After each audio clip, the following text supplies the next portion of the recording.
Aloha, dear friends. God is most glorious. Welcome to the Sunday morning devotional program sponsored by the Spiritual Assemblies of the Baha'is of South DeKalb County and Sandy Springs, Georgia.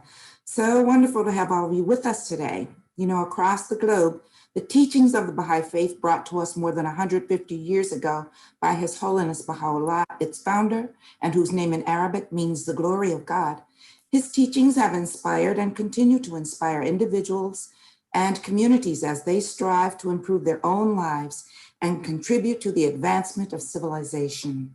Baha'i beliefs address such essential themes as the oneness of God and religion, the oneness of humanity and freedom from all forms of prejudice, the inherent nobility of the human being, the progressive revelation of religious truth, a gradual unfolding of God's purpose, with the appearance of each divine teacher, the development of spiritual qualities which allows us to reflect the image God made us in, the integration of worship and service with work performed in the spirit of service actually being accounted as worship in the eyes of God, the fundamental equality of the sexes more widely evidenced in a setting of equal opportunity, the harmony between religion and science as an established fact, the centrality of justice in all human endeavor, the importance of education, particularly for children, and the dynamics of the relationships that strive to bind together individuals, communities, and institutions as humanity advances towards its collective maturity. Friends, we've been having such wonderful programs every week, and today will be no different. We're pleased to have you all join us again. Welcome. We will begin with opening devotions. Please mute yourselves if you're not speaking and silence any electronic devices if you are. Thank you.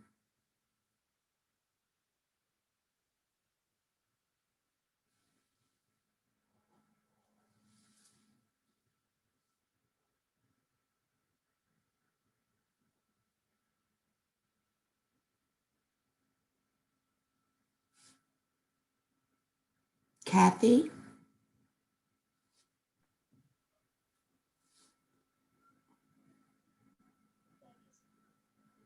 We're waiting for the screen to clear, Barbara.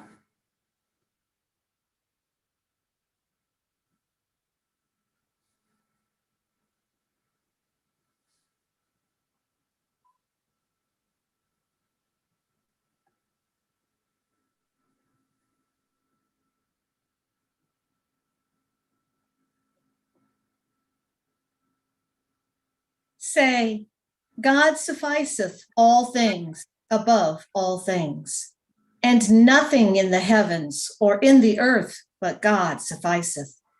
Verily, he is in himself the knower, the sustainer, the omnipotent, the Bab. Thank you, Kathy. Elizabeth?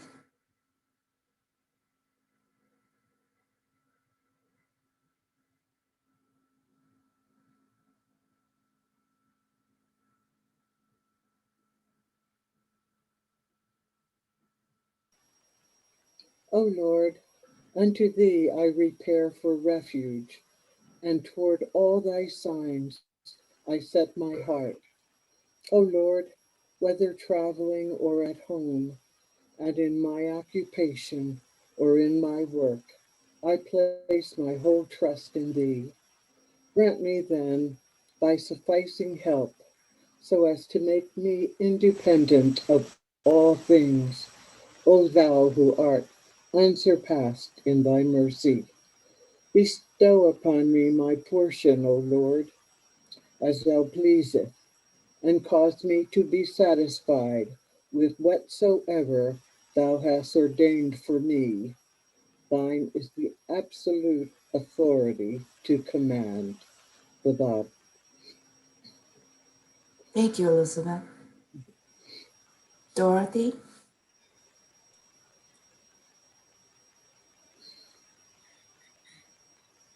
My God, whom I worship and adore, I bear witness unto thy unity and thy oneness, and acknowledge thy gifts, both in the past and in the present. Thou art the all bountiful, the overflowing showers of whose mercy have rained down upon high and low alike, and the splendors of whose grace have been shed over both the obedient and the rebellious. O God of mercy, before whose door the quintessence of mercy hath bowed down, and round the sanctuary of whose cause loving kindness in its inmost spirit hath circled. We beseech thee, entreating thine ancient grace and seeking thy present favor, that thou mayest have mercy upon all who are the manifestations of the world of being, and deny them not the outpourings of thy grace in thy days. All are but poor and needy, and thou verily art the all possessing, the all subduing, the all powerful. Baha'u'llah. Thank you, Dorothy. Kathy? O my God, O my God, unite the hearts of thy servants and reveal to them thy great purpose. May they follow thy commandments and abide in thy law. Help them, O God, in their endeavor, and grant them strength to serve thee. O God, leave them not to themselves, but guide their steps by the light of thy knowledge, and cheer their hearts by thy love. Verily, thou art their helper and their Lord. Baha'u'llah. Thank you, Kathy. Elizabeth?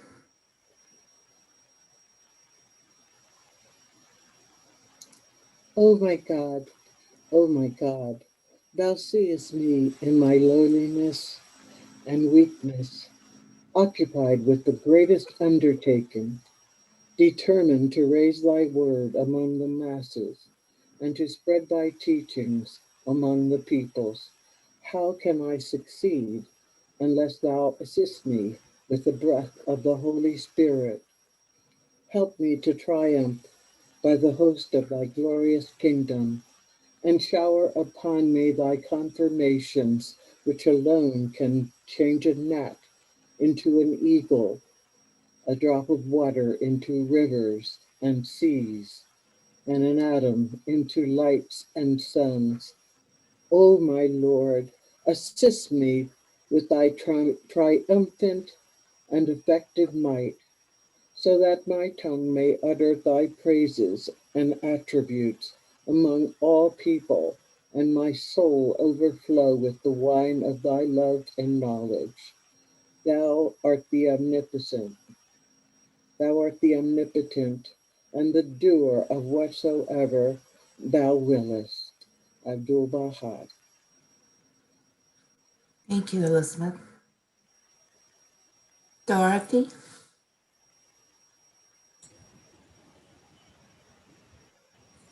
O my brother, hearken to the delightsome words of my honeyed tongue, and quaff the stream of mystic holiness from my shedding lips.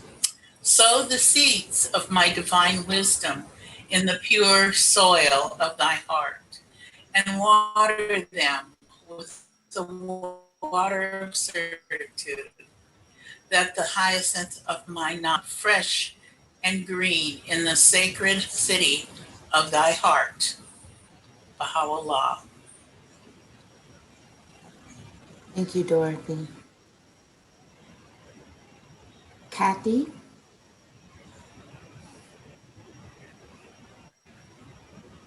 When you love a member of your family or compatriot, let it be with the ray of the infinite love. Let it be in God and for God. Wherever you find the attributes of God, love that person, whether he be of your family or of another. Shed the light of a boundless love on every human being whom you meet, whether of your country, your race, your political party, or of any other nation, color, or shade of political opinion. Heaven will support you while you work in this ingathering of the scattered peoples of the world beneath the shadow of the almighty tent of unity. Abdul Baha. Thank you, Kathy. Elizabeth? We must now highly resolve to arise and lay hold of all those instrumentalities that promote the peace and well-being and happiness, the knowledge, culture, and industry, the dignity, value, and station of the entire human race. Thus, through the restoring waters of pure intention and unselfish effort, the earth of human potentialities will blossom with its own latent excellence and flower into praiseworthy qualities and bear and flourish until it comes to rival that rose garden of knowledge which belonged to our forefathers. Then will this holy land of Persia become in every sense the focal center of human perfections, reflecting as if in a mirror the full panoply of world civilization. Abdul Baha. Thank you, Elizabeth. Dorothy?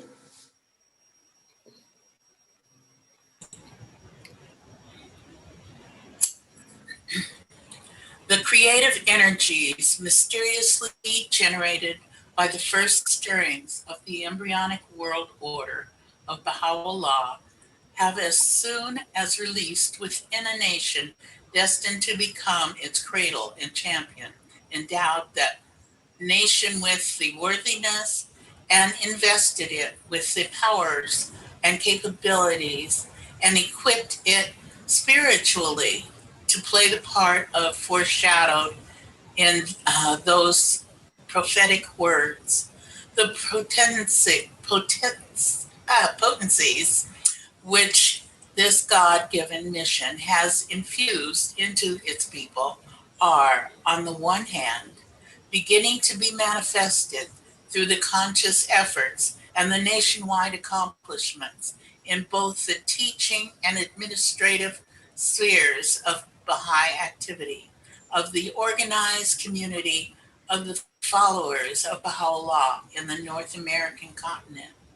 These same potencies, apart from yet cultural collateral with these efforts and accomplishments, are on the other hand insensibly shaped under the impact of the world political and economic forces, the destiny of that nation, and are influencing the lives and actions of both its government and its people. So, Shoji Effendi. Thank you, Dorothy. Friends, now it's time for the healing prayer. And if any of you wish to remember a loved one through the prayer for healing, please feel free to call out their name at this time. Deborah Mabley, Marilyn Handis, Elon Bowers, Josie Reynolds, Joel Smith,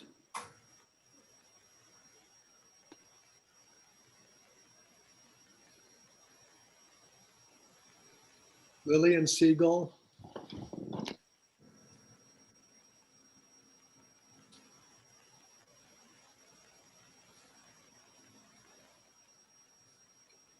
Zach Harper, Elizabeth Bowen,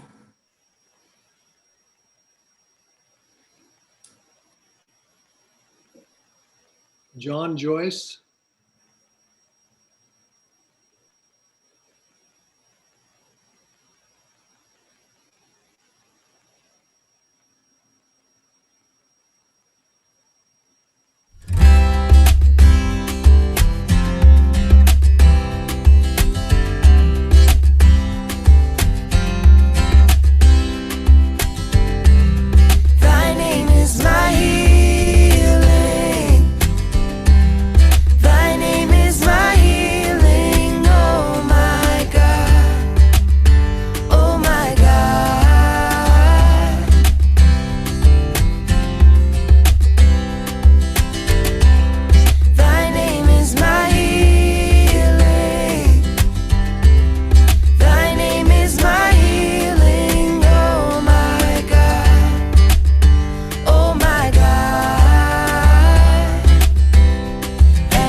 And now, friends, we're blessed to have a music presentation, a music video presentation.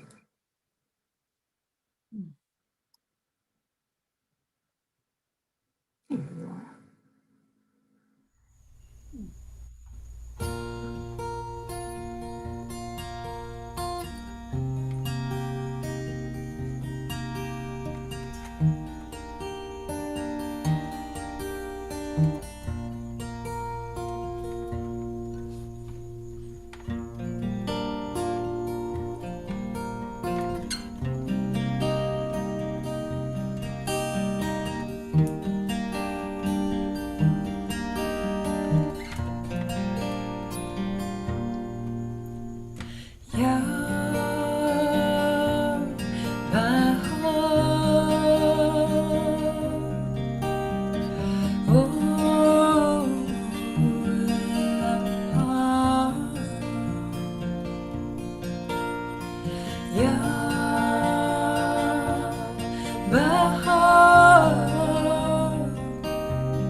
That was beautiful. Barbara, thank you for sharing that.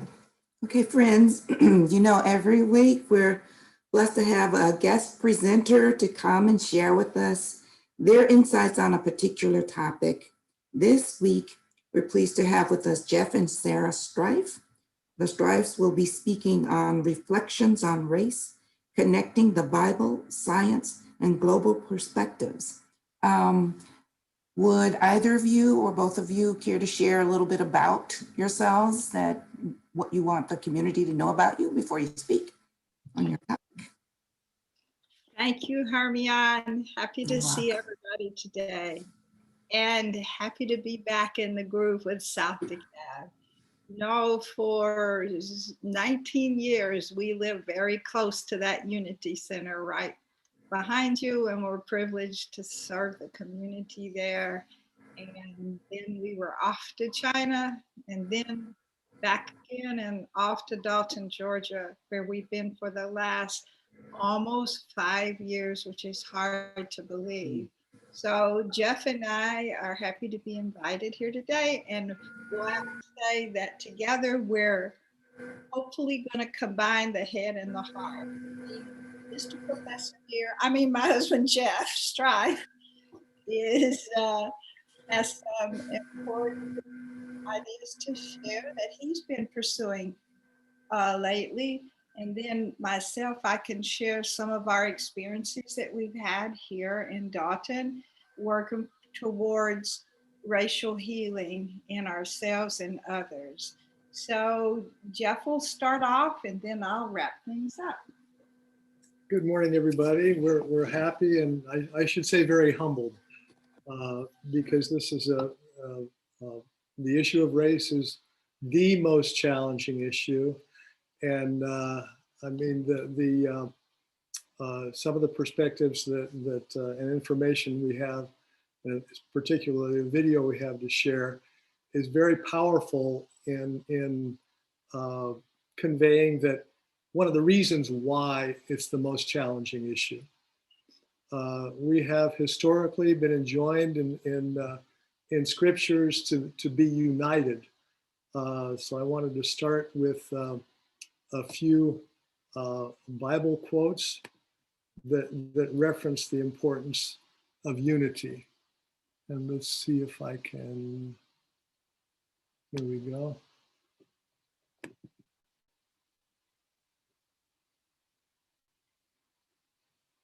God willing, we won't have any technical difficulties this morning.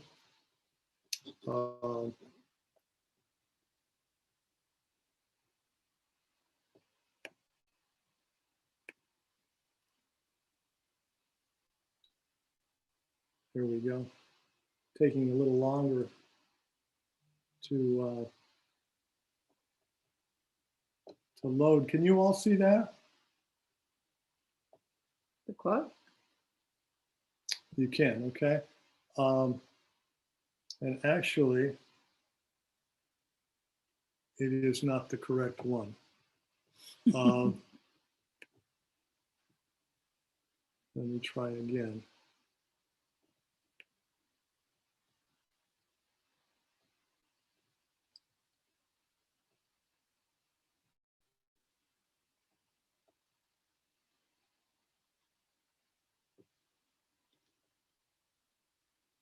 People.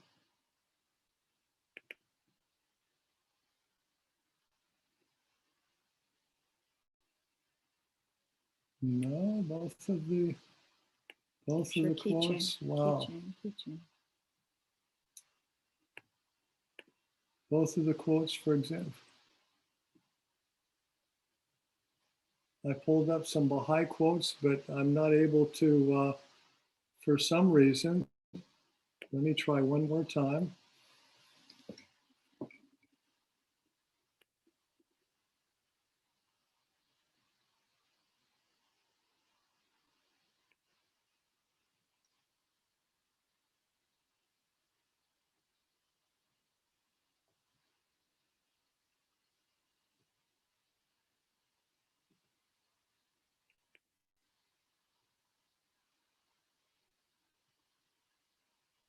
And see if this,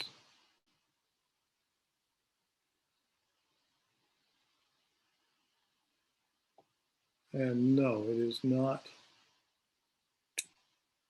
Oh, I'm so sorry. Would you like to work on that and then I'll share? Okay, sure. Okay. So, friends,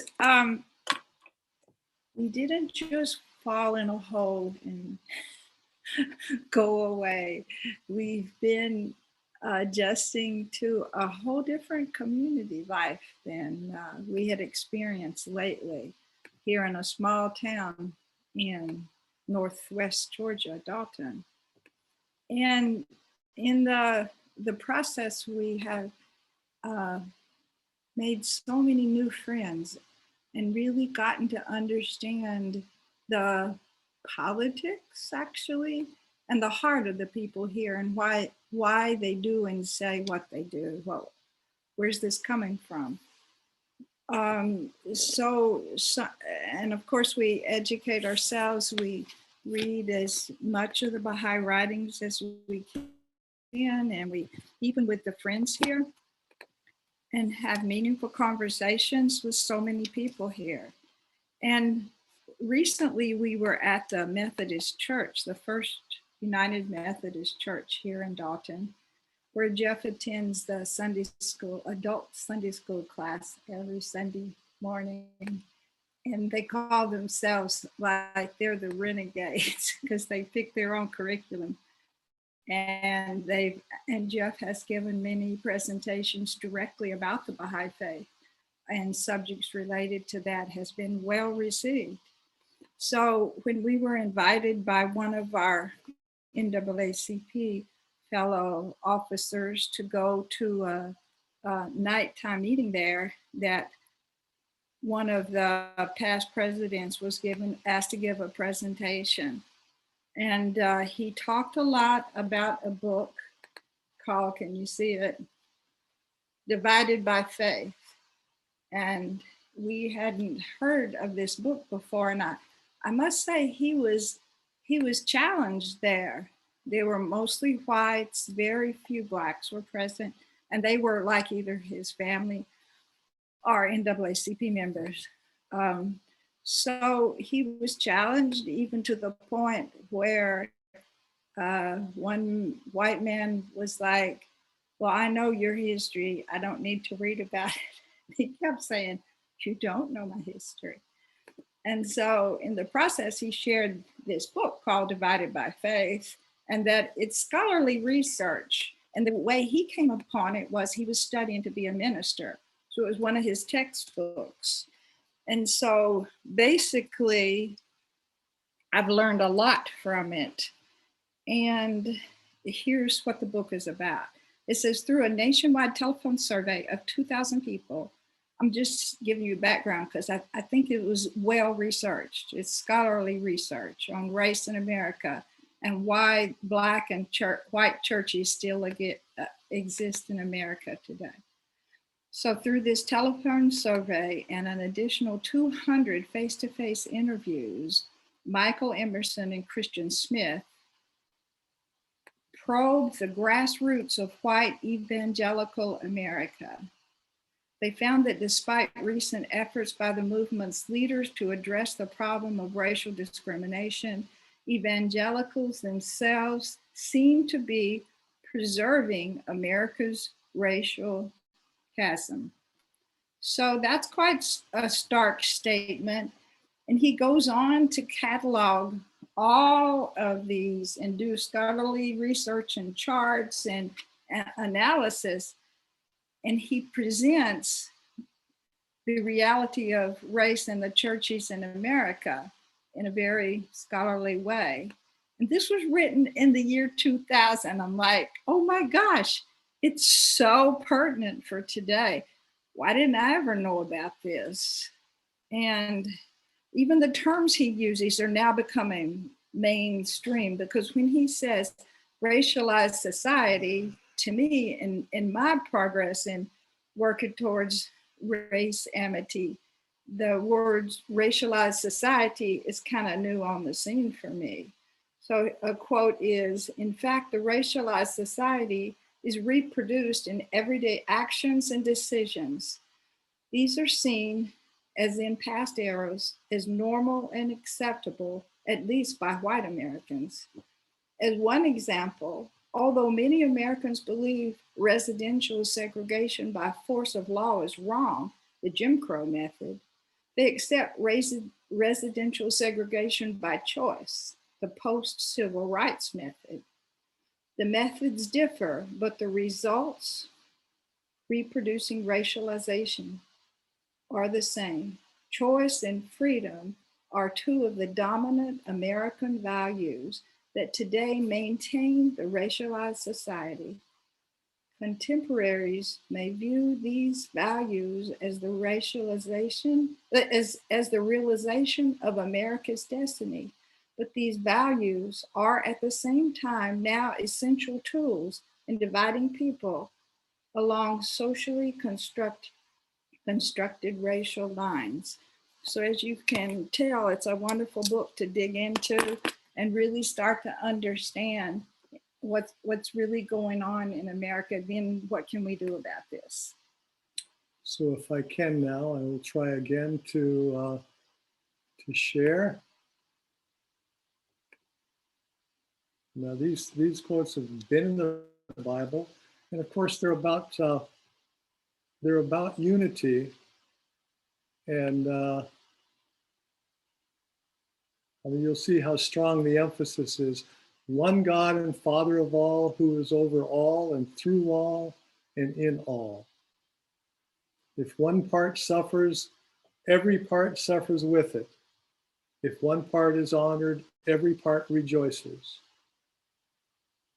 I appeal to you, brothers and sisters, in the name of our Lord Jesus Christ, that all of you agree with one another in what you say, and that there be no divisions among you, but that ye be perfectly united in mind and thought. Do nothing out of selfish ambition or vain conceit. Rather, in humility, value others above yourselves. And it goes on until this is from the book of Revelation. And I heard a loud voice from the throne saying, "Look, God's dwelling place is now among the people, and he will dwell with them. They will be his people, and God himself will be with them and be their God." So we know all these teachings about unity have been in the Judeo-Christian tradition all along. The Old Testament says that we all have one Father, and yet Christianity is divided into around, probably people are saying, over 30,000 denominations. And the question is, why and what is the difficulty? And so I would like to submit that the Baha'i interpretation of the serpent in the Garden of Eden is attachment to the world, attachment to our animal natures. And as the New Testament is very clear, it references the old Adam, which symbolizes that attachment, and the new Adam, Christ, who brings the presence of God, the teachings of the presence of God, and the continuing emphasis on unity to us. And I have a video that is very powerful. This brings the light of science, shines the light of science on the problem. And I'd like to share this. It's not real long, but it's very, very very powerful. So, and the source of this is PBS. It's a series called Hacking the Mind. And this episode is called Us and Them. So if you Google PBS or GPB, I'm sorry, Georgia Public Broadcasting, Us and Them. And here is the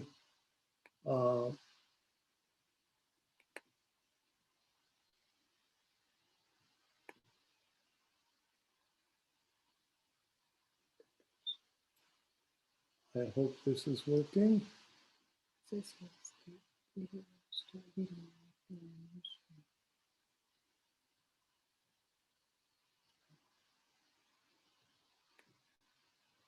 Let me try it again. It's not cooperating.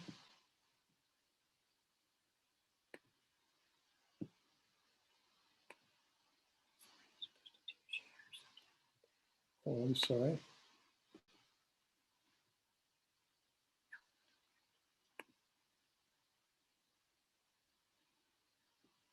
And of course, all of this worked. All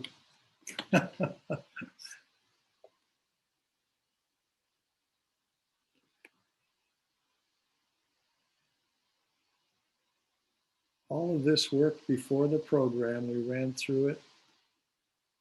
And this is a very essential part of our presentation.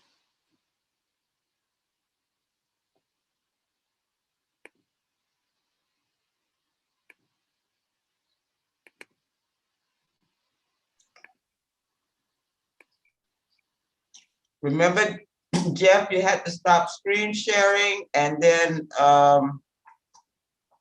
yeah, then go into that other shares.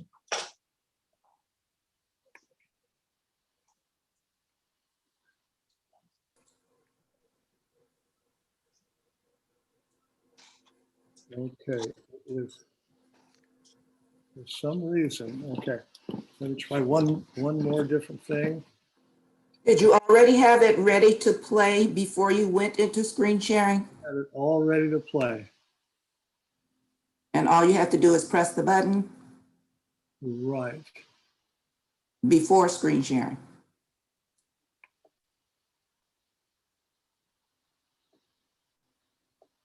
Okay.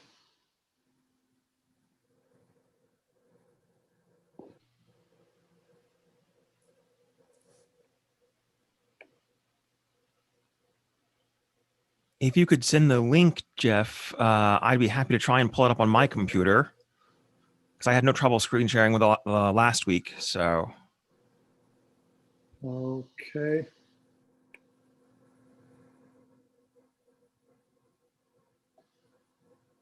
Oh my.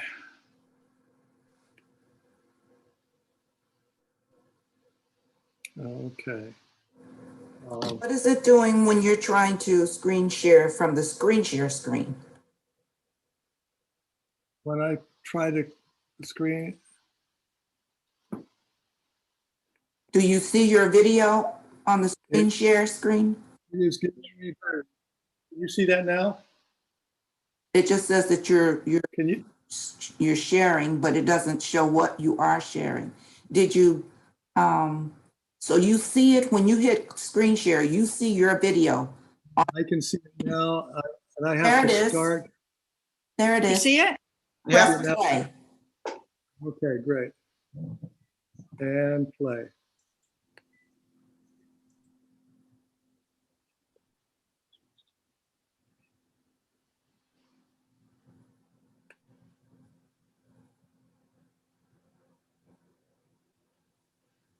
Is it at the beginning?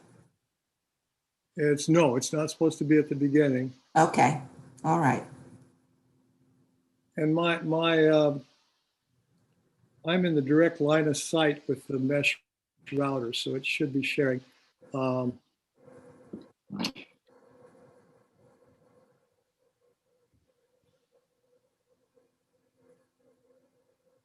And there was So what about the button at the bottom left of your screen there? The button at the bottom left? Uh-huh. Yeah, It's- at the bottom of that screen. The one that, yeah, the one that makes the video go. Right. It said, I must be having a slow connection, a connection issue. Yeah. Jeff, remember there was another step that you did to get this to play. I can't remember. Looking for that, Barbara. Huh? There we go. Resume share. And I pushed it and it doesn't work. Hmm. Well, friends, I'm going to have to wing it, okay? And I hate that because Is it's there a link to this? We can play it. a video. Yeah. You You know, put the link in the chat. yeah, Stephen, I'm sorry, I should have done this. So let me stop share. I will go and locate that link and send it to Stephen. Oh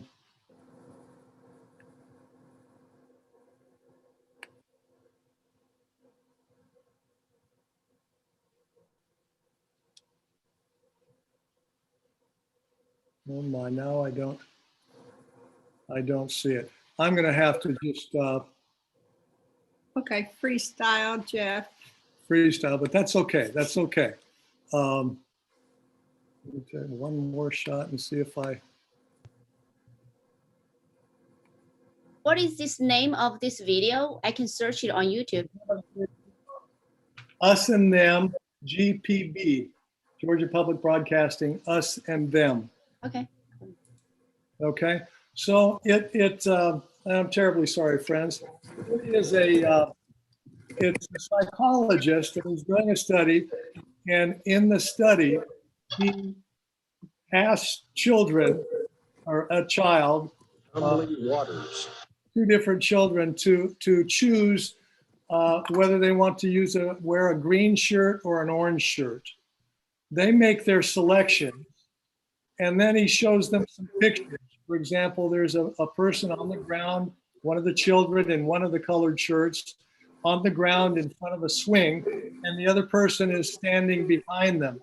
So it's open to different interpretations.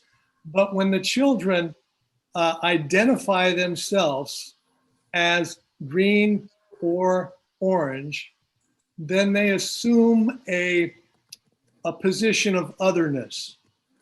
And they say, well, probably that person pushed me off the slide. And a natural, even though that's not clear, there's a position of otherness. And so they have this very strong attachment in all the pictures that they're presented with, which are neutral. They assume that they are in the right and the other child is in the wrong. And even though they say at first, maybe this happened. And the remarkable thing about these scenarios are that the children remember long after the fact that the other one, Stephen's got it here. Do you remember the time you wanted to start at? 2 minutes and 10 seconds. Okay. That's close enough, I think, where I am. All right, give me just a moment. Okay. Here we go. What it's showing is a very universal human phenomenon of identifying oneself. So we have identities which are by language, by race, all these different identities. All right, can everyone see that? Yes, we can see it. All right, so I'll go ahead and hit play. Is that good, Jeff? Oops, hold on. Are you sharing sound? That's trying to change. Well, I need to turn my sound on. Let me make sure the sound is sharing too. There we go. You did that. There we go. The most pressing issues of our time. What's the solution? It begins with discovering why we cannot agree on what the facts are. That is the fascinating question Yarrow Dunham is studying at Yale's Social Cognitive Development Lab. So the first thing we have to do is figure out which group you're going to be in. Are you going to be in the orange group or the green group? How do you think we're going to do that? By spinning? Exactly. Let's do it. Dunham divides young children into two groups based simply on the color of the t-shirt they're wearing. Then he asks them to decide what's happening in two different versions of an encounter on the playground. One in which the kid potentially in the wrong is wearing the same color t-shirt as they are, and one where they're wearing the other color. Okay. Here's a girl in your group, the orange group. What do you think happened in this picture? She got hurt. She pushed her off the swing. Why do you think she pushed her off the swing? Because she was wearing green shirt. The scenes are designed to at least be open to more than one reading. So in one scene, someone's standing behind a swing and someone else has fallen over. Did that person push them over, or are they getting ready to come help and lift the person back up? Amber is not going to help her because she's in the green group and she's in the orange group. And in fact, what we have tended to find is that kids are more likely to make negative interpretations of characters in the other group. What do you think happened in this picture? Randy stole the dollar from his pocket when he was like, and my team was like, And are also seemingly a little more likely to make positive interpretations of members of their own group. What do you think Randy's going to do next? give back the dollar. They're also almost like a confirmation bias, on the lookout for information that reinforces that initial idea. I sometimes think of it as the effect of mere membership. That's all it is membership in a group. There's no information beyond that, other than that it's your group. Because she's in my group? Who do you think really wants to give you candy? That one. He's rude, he just pushed him off. One thing I would add that I think is really important about this kind of study is it also relates to a way in which children can, in some sense, be manufacturing what seems to them subjectively like evidence in favor of their original bias. So they start out with just a small bias in favor of one group over the other. I show them a bunch of these scenes. Once they've decided to interpret that scene as, oh, that guy from the other group pushed someone, now, when I later ask them about the groups, they have a little stockpile of what they think are facts to draw on.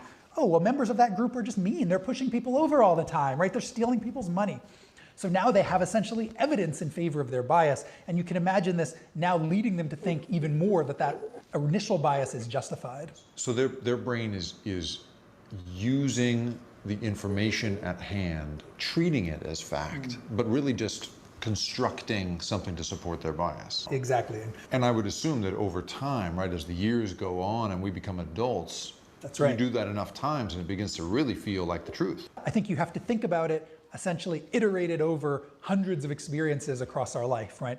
Again and again, you see your in-group through a little bit rosier glasses, and over time, the accumulated weight of all of that is a very entrenched view of your own group as positive. Yet when the kids are asked afterwards if they favored one group over the other, they seem to genuinely believe they treated both groups exactly the same. How can they believe that? The answer lies in how we humans make decisions. Far from making them logical, based on a careful analysis of the facts, a scientific revolution has revealed that we make many of our decisions so fast, we are not even aware of making them. Decisions made when we're thinking fast are non-conscious, intuitive, effortless, shaped by our gut feelings. It's as if we're operating on autopilot. And not surprisingly, when we make autopilot decisions about groups of people based on our own gut feelings and intuitions, those decisions tend to be biased in favor of whatever group we belong to. How do our autopilot biases affect how we see other people? In 2017, in Lake Oswego, Oregon, an anti-Trump young woman in a white hat confronted pro-Trump marchers in red hats. This cell phone video of the event has been viewed over 500,000 times on YouTube. Should we stop, Jeff? Yes, thank you. Okay. You couldn't hear me, apparently. Not at first, sorry. Okay. So there is this, this is being human, you know, to make reflexively these kinds of decisions are quite automatic. And so they reference the speed with which those decisions are made. Abdul Wahab says that if we are not capable of the capacity for meditation, then we are not fully human. It's a very, very strong statement. But in a sense, it relates to what we're talking about here, because if we can't slow down and make those decisions on the basis of knowledge, and especially spiritual knowledge, then it puts us in situations where, for instance, in all kinds of social settings, we're trying to do race unity work, and yet we're judging each other on the basis of all these previous experiences. And let me give you one example. I was talking to a professor a few days ago, and he was saying, now if you use the term race amity, then you might be judged, that said race unity. Race unity or race amity when I was talking to him. And he said, you might be judged as, you know, having this kumbaya idea. And it's, there are, you might be accused of kind of soft pedaling a number of racial issues if this is your interest. So academics there's new information, there are new ways to look at things. And if we're stuck, especially as an old stiff white guy might be inclined, you know, on the basis of near 70 years of experience, you know, it'd be very easy to judge what I say. My kids call me down all the time for different reasons, for different ways I language things. And so it's always very important. And there was an old, probably around the year 150 or 200 AD, there is some writings of an early church father, a bishop of the church, and he talked about these rational fallacies. And the one that they mentioned in this video was confirmation bias, and he identified them as demons. These are things that are of the devil, and they can mislead us. And so besides confirmation bias, if you look up rational fallacies, you'll see a number of them, and you can see how they wreak havoc in interactions between people of different races, nations, because this is the day of the great ingathering when we're all put together in one village, and we have to figure out how to live together. And without the teachings of God, it's very difficult. I tell this joke. So you all know how geese fly in a V formation, right? Okay. So do you know why one line is longer than the other?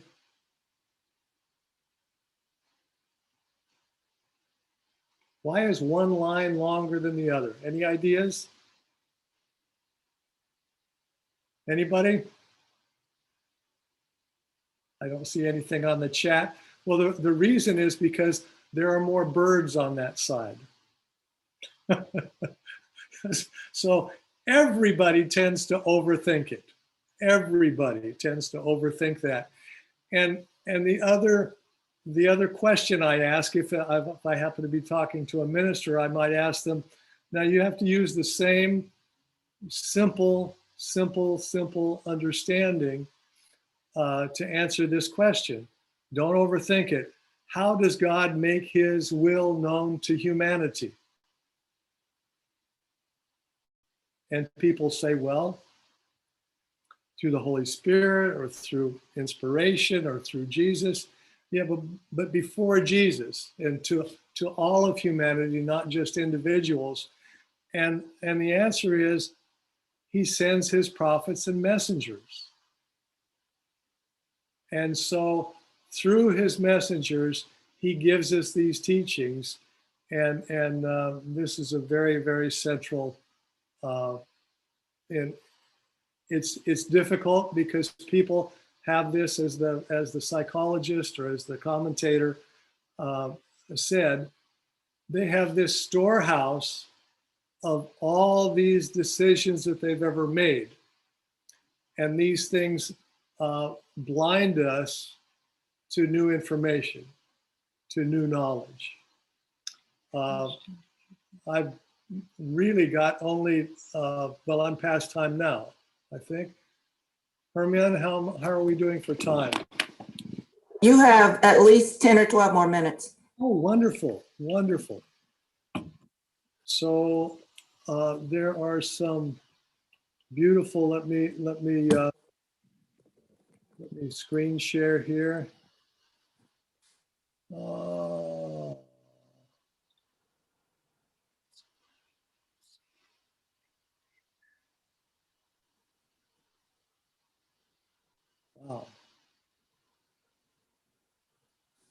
And it just disappeared. Oh, I know why it disappeared.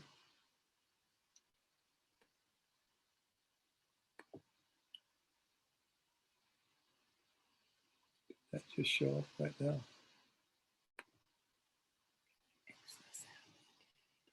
Let me try it one more time.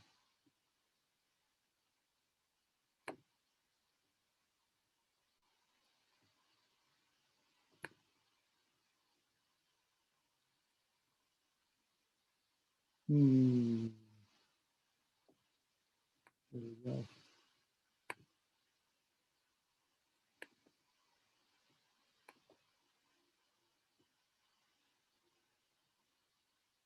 Okay.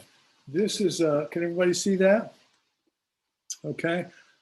This is a quote from the Kitab-i-Yad. It's the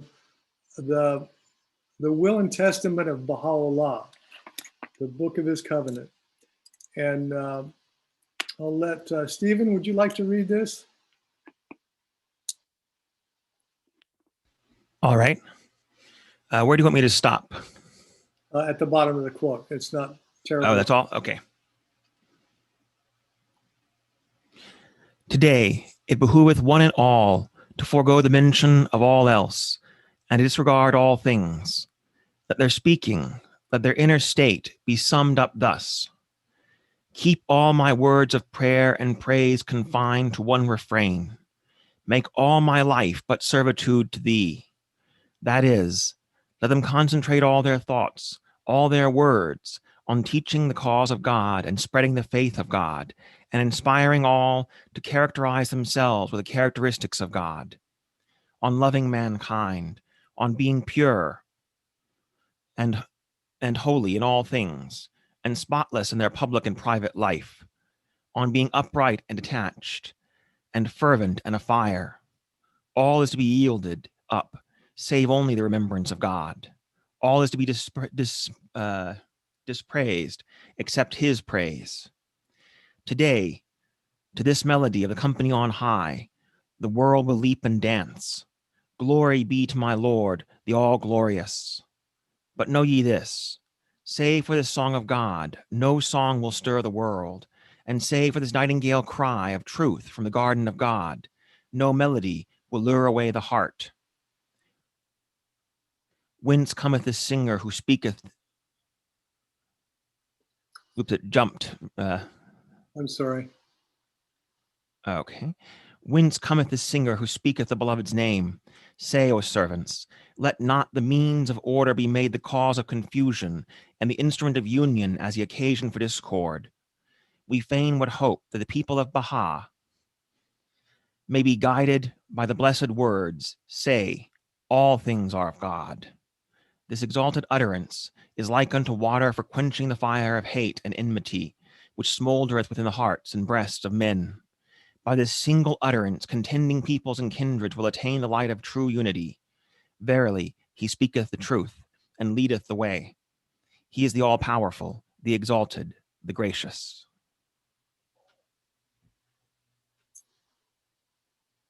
So actually this, where it says, say, O servants, that begins the quote. I ran two quotes together, sorry. But say all things are of God. So this is the plan of God, is that all these messengers who have appeared at different continents and different times in history, that there would be a day when a great teacher would come who would unite all of us. So as some of the American Indian prophecies say, from the tribes, all the tribes from the four directions. And so we're thrown together. We're all thrown together now in this world community. And this is the plan. This was the plan from the beginning. So that when we see our African-American brothers and sisters, there is an amazing, I'm reminded of something that Masood Olafani said in one of his talks when he took his cast off after being having a cast on his knee for 6 or 8 weeks. He was amazed at how small it was, how much weight, how much flesh and muscle he'd lost during that period of time. And as we read, I think earlier in one of the Christian quotes, it talks about being, for all of us to be concerned about the others. So we see in the African American community there being such inequity, such inequality, and there is I had hoped to have more time to talk about this, but there is a study from Kaiser Permanente, where they two doctors discovered in separate experiences that all of these adult medical afflictions, severe medical problems, that so many people, a majority of people, in fact, he looked at obesity, and one doctor was studying obesity and discovered that over half of his patients had been sexually abused when they were young. And he said this couldn't be. Another doctor discovered that heart problems, a majority of those patients had severely, what he called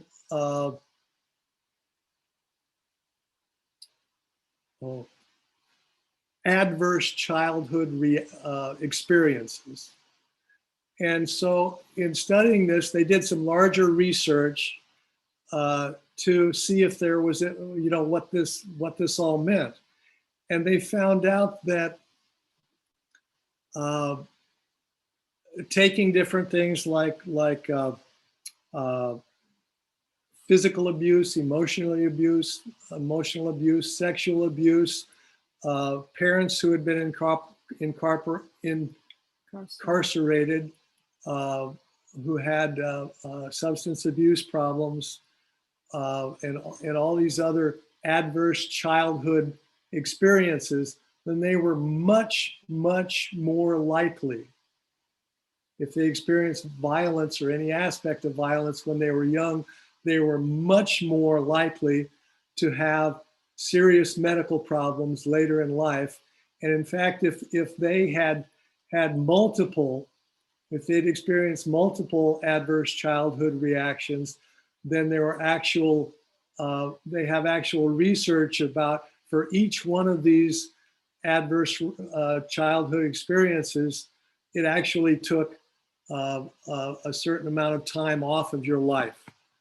And so they know now that there are a much, much greater incidence of many of these disease factors among African Americans, among females, because of the violence that they have experienced in their life. Now, the good news is that if there is intervention, if there are mentors who can help them process and help them overcome these terrible earlier experiences, then there can be much progress in preventing them from being a part of a cycle that would pass these problems down in their families. So we're reminded now about what the Baha'i community has to share with mankind in this day, to be mentors to all the children, to invite them into our classes to practice their virtues, to empower our junior youth, and to mentor them through these difficult times. I mean, if we're having a hard time, think of what they are going through and how these teachings of unity can guide them out of this abyss. And so, speaking of the abyss, so one part of being retired and moving to a small town where there's not such a frenzy as in Atlanta, but I love the frenzy in Atlanta. It gives me time to read more. And I think my favorite quote these days is, when you know better, you do better. So we don't beat ourselves up so much, or myself as being white, raised in a racialized society in a white community, until I had a choice to move to a Black community and enjoy the riches and the benefits of that. And so I have a stack of books here that helps me to know, what's happened in the past. And when we started to do book studies in our home about these books, like The New Jim Crow, and I love the whole title, The New Jim Crow. It's by Michelle Alexander. It's in the age of colorblindness. Wait. Mass incarceration in the age of colorblindness. So as we started to study this with friends, local friends, I found out, mostly the majority of the people that came to the book study, and they didn't really know what it was about at first, were Black. And they were like, "Where's all the white people, Sarah?" I'm like, "I invited the white people, they didn't come." And so we would inch along. And then they would say things like, "Don't you understand? We could have written these books." I'm like, "Well, I couldn't." And they would say things like, "Well, you know this and you keep doing this." And I'm like, "I didn't know this. And now I'm not going to keep doing this, but I promise you I didn't know this, that these, like in this age, things are being revealed to us." So I encourage you to keep reading all these books that are coming out now that are so educational. You got to read. You white people got to read White Fragility, okay? You got to read White Rage. You got to read. You got to talk about it. You got to read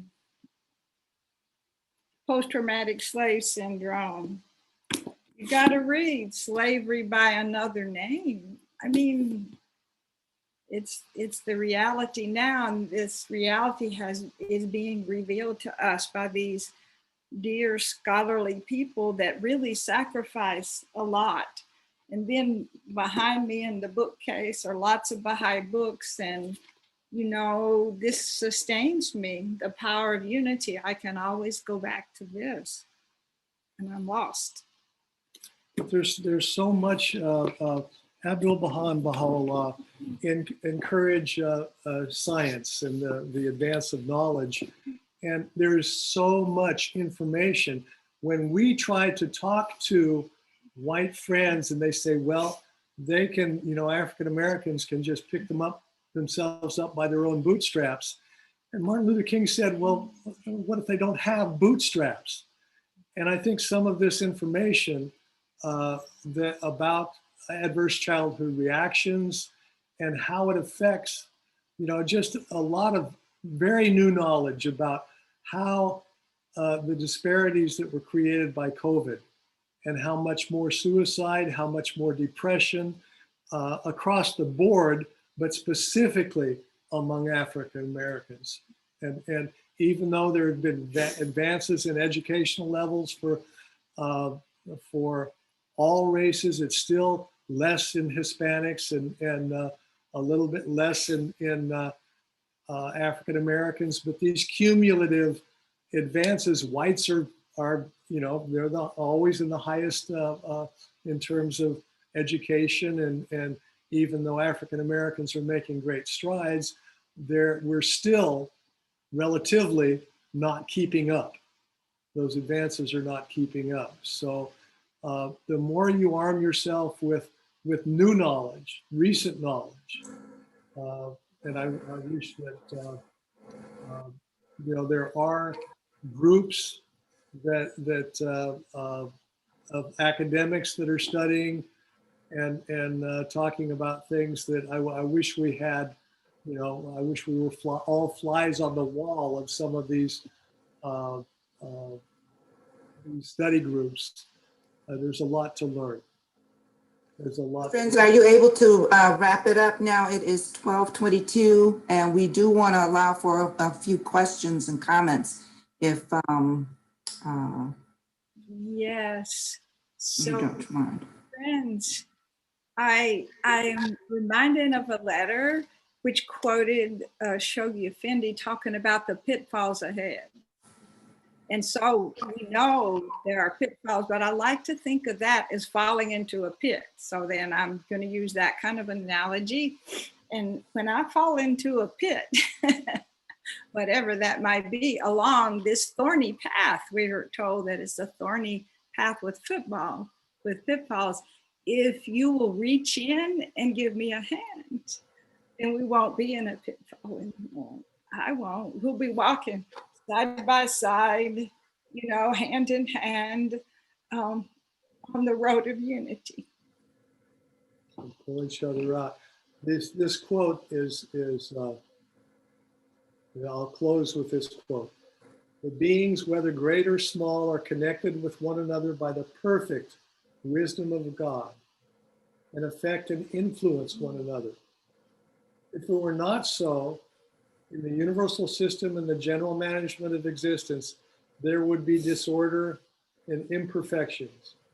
But as beings are connected one with another with the greatest strength, they are in order in their places and perfect. This subject is worthy of examination. So we're looking forward to African Americans and all the peoples of the world attaining their place on this level field where everybody is connected with the greatest strength in their places and perfect. Well, thank you. Did you want to stop sharing your screen now? Okay.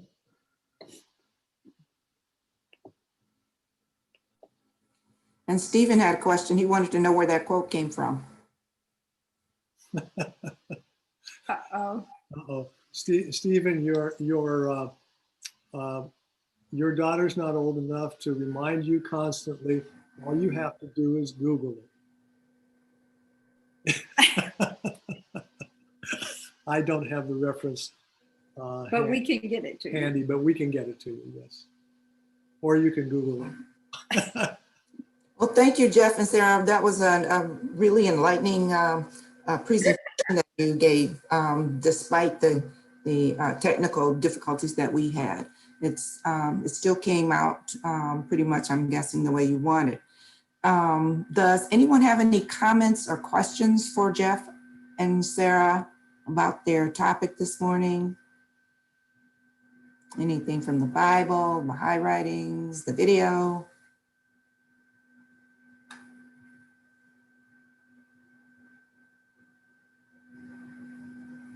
I just want to say, can you guys hear me?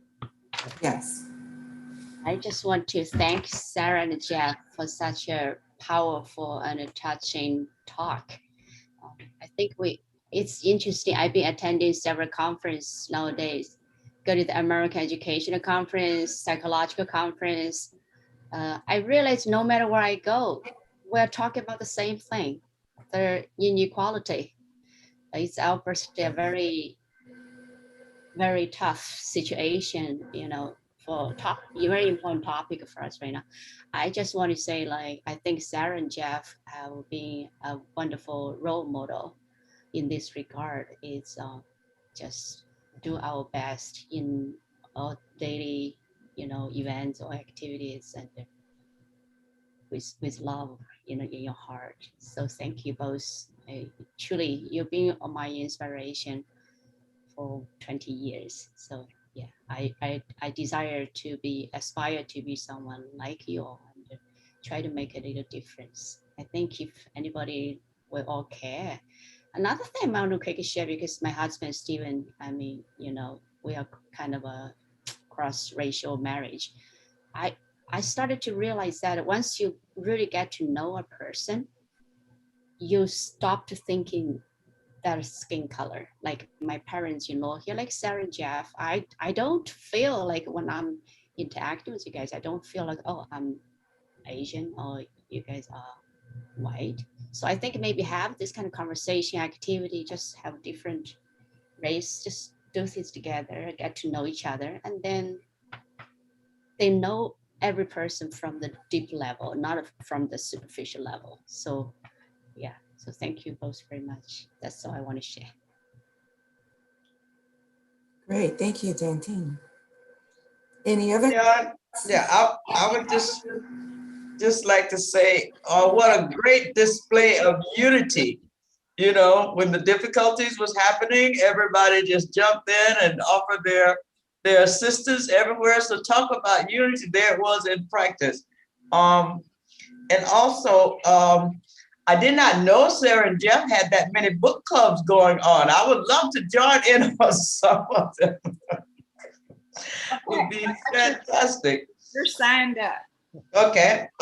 And then, you know, with that and with the little piece of information I learned in the last 2 weeks, you know, that Georgia and South Carolina has the highest number of African American youth in the nation.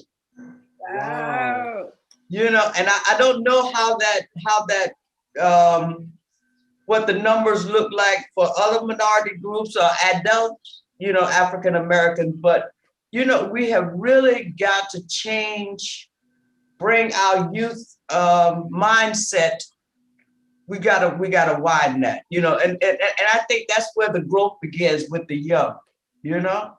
And so if we could really, as Baha'i, have these conversations with the junior youth and the children in the children's classes, you know, thinking about the video you just shared, you know, that's where our future lies. So I thank you. I really enjoyed the presentation. Stephen, can you share the link? Oh yeah, I'll find it. Hold on, real quick. Okay, just put it on the chat. Yeah. Uh-huh. Quick question: do we have any like program for youth in DeKalb County right now, like on the online or for the junior youth? They just finished a youth camp. Yeah. But I'm not the one to ask. You know, my son is. Yeah. But he's not here. Barbara. And then we're getting ready this August. We're getting ready to launch some campaigns around the Unity Center that focus on children and youth. That's wonderful. Wonderful. Any other comments or thoughts about today's presentation? If not, we'd like to welcome any guests that are present today. If you haven't been here for a while, let us know where you've been and how you happen to be here today, or if this is your first time coming, let us know if that is the case. Any out-of-town sojourners returning? And if not, then we'll go ahead to our announcements. Today's program, as you know, has been recorded and posted to the YouTube channel, or it will be once it's all done. And the YouTube channel is South DeKalb Baha'i Unity Center. And there you can view it and view past videos as well. I'm not sure who the upcoming speaker is for next week. Barbara, do you have that yet? Gene Undershoot. Oh, by himself or? I'm not sure if Phyllis is going to join him, but Okay. as of now, it's Eugene Undershoot. Okay, so be sure to pop in next week for that presentation. It's gonna definitely be awesome as this one was this week. Also, please remember that the food distribution program is every Thursday from 10 a.m. to 1 p.m. in the parking lot of the Baha'i Unity Center. And please spread the word to help combat food insecurity in the neighborhoods.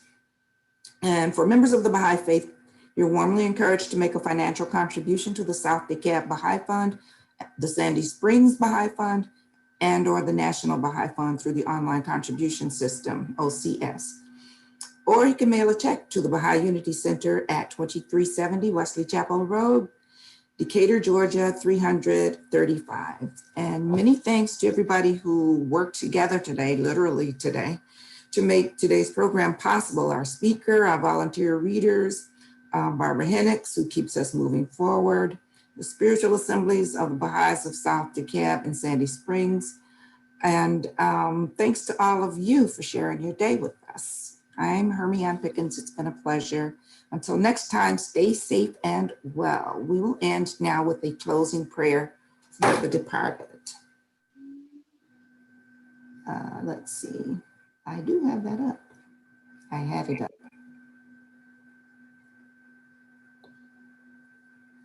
I'll read the short prayer for the departed. Oh my God, O thou forgiver of sins, bestower of gifts, dispeller of afflictions. Verily I beseech thee to forgive the sins of such as have abandoned the physical garment and have ascended to the spiritual world. O my Lord, purify them from trespasses, dispel their sorrows and change their darkness into light.